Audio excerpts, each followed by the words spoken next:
pozdrav i dobrodošli nazad. Danas krećem sa adaptacijom preostalog dijela potkrovlja i kao u prethodnom stanu radovi ću krenuti od montaže Velux prozora, tako da za danas imam ukupno 5 prozora da postavim i ova dva sam već imao, taj lijevo i ovaj desno, to je već bilo postavljeno. Već sam spomenuo u prošlom videu, ja ću svakako ova dva prozora kasnije morati da skinem i ponovo da postavim dole niže jer su postavljeni malo previsoko. Ja ću krenuti od ovog ovdje prozora i snimit ću samo montažu ovog jednog prozora, ostatak neću snimati, tu ste već vidjeli na početku videa kako to izgleda kada je sve postavljeno. Ovdje sam imao otvor, tu je nekada kada je rađeno ostavljeno da se može izaći na krov, tako da kada ja postavim ove prozore to ću zatvoriti sa daskom i staviti paropropisnu foliju, a izlaz ću imati preko Velux prozora. U pitanju je Velux prozor FK06 i uz taj prozor dobijete jako detaljno uputstvo kako da ga postavite.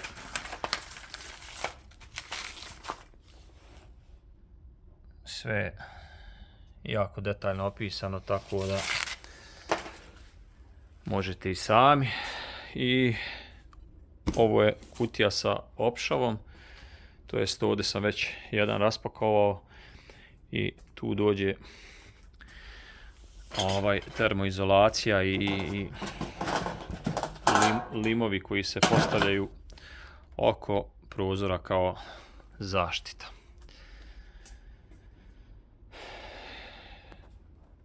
Ja sam ovdje već obilježio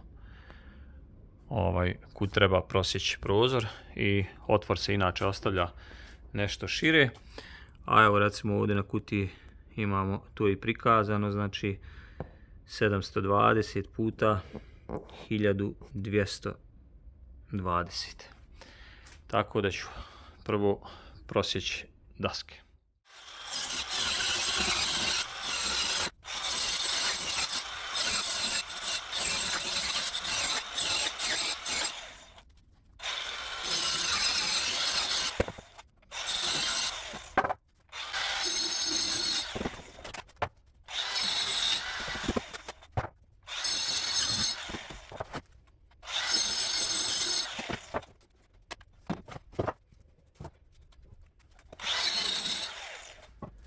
Nakon što prosječete dasku, potrebno je prosjeći foliju i to na način da se sječe iz ovog ćoška dole i iz ovoga gore. To jest pravi se X i kasnije se ta folija premota preko letve. Kada se prosječe folija, zatim se skida crijep i prosjeca letva.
Nakon što je ovaj dio pripremljen, znači postavljena je donja letva i gornja prema otvoru koji je prosječen i ubačena je ova termoizolacija, potrebno je pripremiti prozor.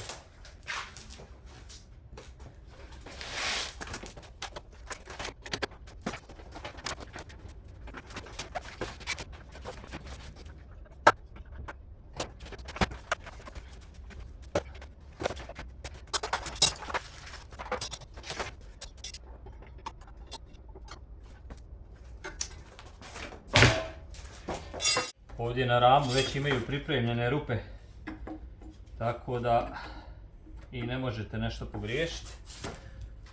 Po 2 šarafa idu za svaki nosač.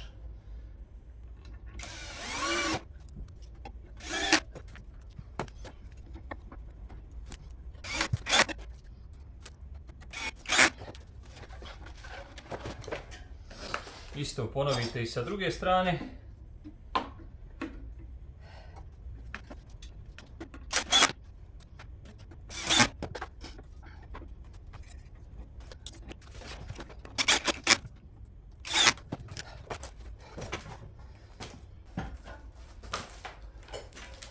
Nakon toga ram se samo ubaci na postojeću konstrukciju.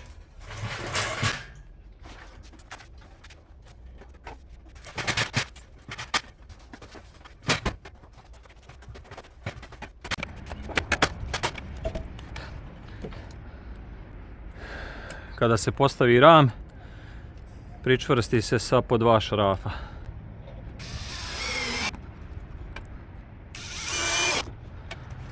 Isto tako na donjoj strani, s tim na donju stranu stavljate duže vike.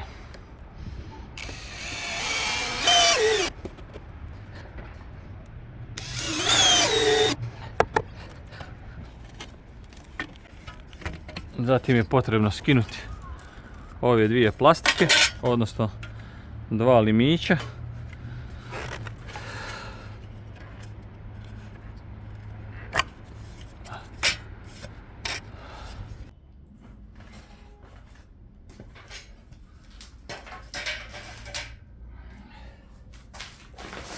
Dalje je potrebno postaviti ovu hidroizolaciju.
I na kraju postavljam ove limene dijelove oko prozora.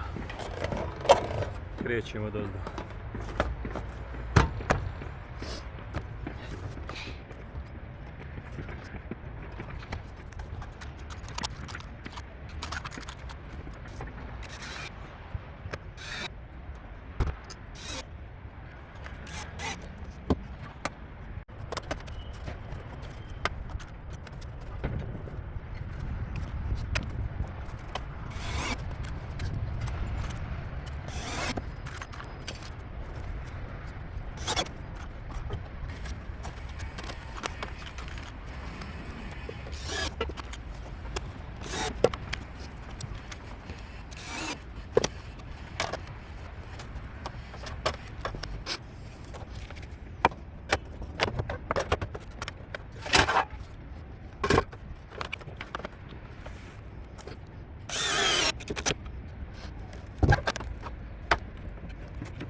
Još je samo ostalo da isječem komade što idu sa lijeve i desne strane i to bi bilo to.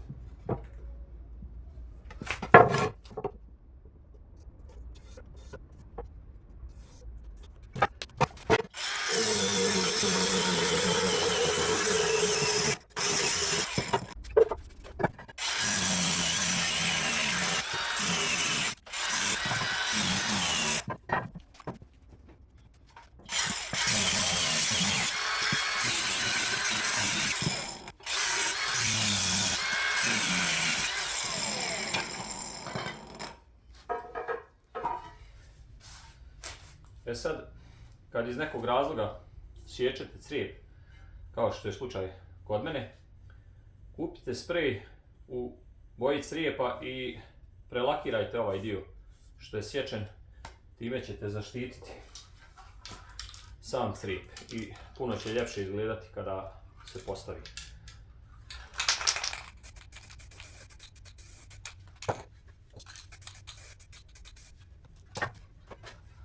Znači, ovaj dole je lakiran, a ovaj gore recimo nije. Sad ću i njega lakirati.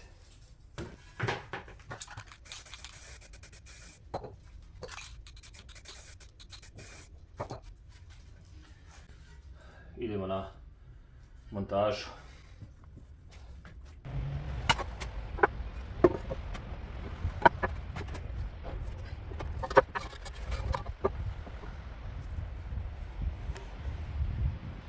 Montaža prozora je završena.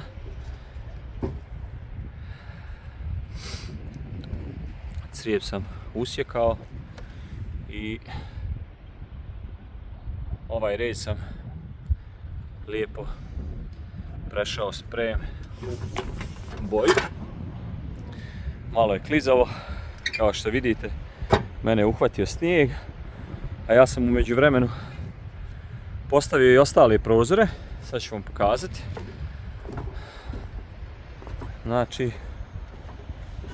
ova strana, to je onaj prozor što sam vam već spominjao, njega treba kasnije da spustim. Pokazat ću vam i iznutra kako to izgleda. Ovaj sam ja postavljao, kao i one tamo u prošlom serijalu. Ovdje imam ova 3 postavljena i to sam sve fino obradio, izlakirao crijep, kao i na ovom ovdje prozoru. Isto. I sa ove druge strane, ovdje imam 2 prozora. Jedan je bio i sad ću vam pokazati kakva je to razlika kada to nije izlakirano. Evo vidite. Znači ovo nije lakirano. Ništa. A ovdje sam opet postavljao ja. I sve te rezove sam fino prešao sprejem. Evo i ovdje gore. Znači ista stvar. Onaj prozor treba da spustim dole da bude u ravni kao i ovaj prozor ovdje. A sad ću vam pokazati sve to kako izgleda iznutra. Bilo je par dana kada nisam mogao raditi montažu prozora zbog ovog snijega, tako da sam iskoristio vrijeme da malo počistim prostor dole.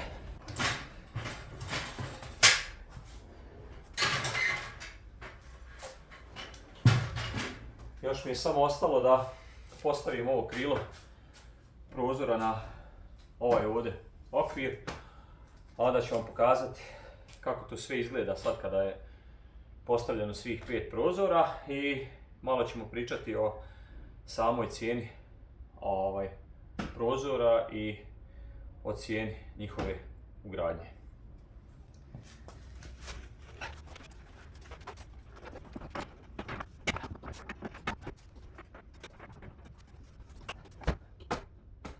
Sad što se tiče nabavke prozora, ovih 5 prozora sam platio približno 5000 maraka, tačnije 4750 ili pojedinačno ako gledamo po prozoru to je 950 maraka.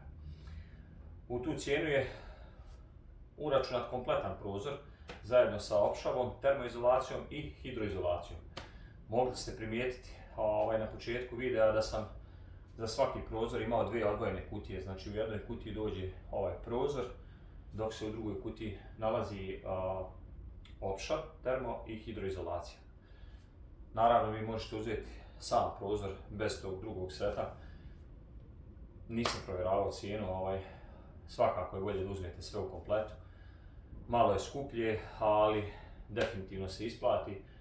Sigurnije što se tiče danas sutra puštanja neke vode, prokišnjavanja. Sad što se tiče same montaže ovih prozora, ono što sam ja provjerio prošle godine kada sam radio prvi stan, cijena montaže ovako jednog prozora dođe vam 200 maraka. Što znači da sam ja na ovih 5 što sam sada ugradio uštedio 1000 maraka. Međutim, osim ugradnje ovih 5 prozora, ja imam još 2 da prepravim, to sam vam već pokazao gore na krovu. I za taj posao majstor mi je tražio 300 maraka, jer puno je jednostavnije samo postaviti prozor nego skinuti postojeći i ponovo ga postaviti. To je ovaj ovdje prozor i preko puta njega ovaj tu. Kada prepravim ta 2 prozora, dodatno ću uštedjeti nekih 600 maraka, što nas dovodi do ukupne cifre od 1600 maraka za 7 prozora. 1, 2, 3, 4, 5, 6 i onaj tamo 7. prozor. Što i nije tako loše, s obzirom da sam ovih 5 prozora postavljao nekih 2-3 dana, dok ću ova dva vjerovatno da prepravim za dan, dva, tako da ajmo reći sve ukupno možda nekih 5 dana. Uštedio sam 1600 maraka. A sada ću vam pokazati zbog čega sam ja postavljao ove prozore dole niže u odnosu na ovaj i zašto ću taj prepravljati. Recimo meni je sad kamera tačno u visini očiju i kada priđem sada prozoru, recimo ja koji sam visok 1,86 m ne mogu da gledam kroz taj prozor, nikako. Jedino kada se ovako malo propnem na prste i to je to. A sada ću vam pokazati ovaj drugi koji je postavljen dole niže. Znači kamera će isto da bude u visini očiju.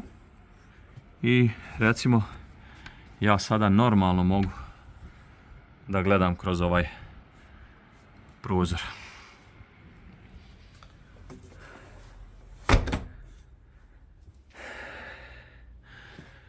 Već sam vam spomenuo da dan kada nisam mogao raditi zbog snijega, iskoristio sam vrijeme da malo uredim sav ovaj prostor, jer jednostavno nekako je ljepše raditi kada je sve čisto i uredno. Tako da ja ću kasnije još da ovaj rigips presložim, da ga složim ovdje, ovaj isto, također i ovaj ovdje.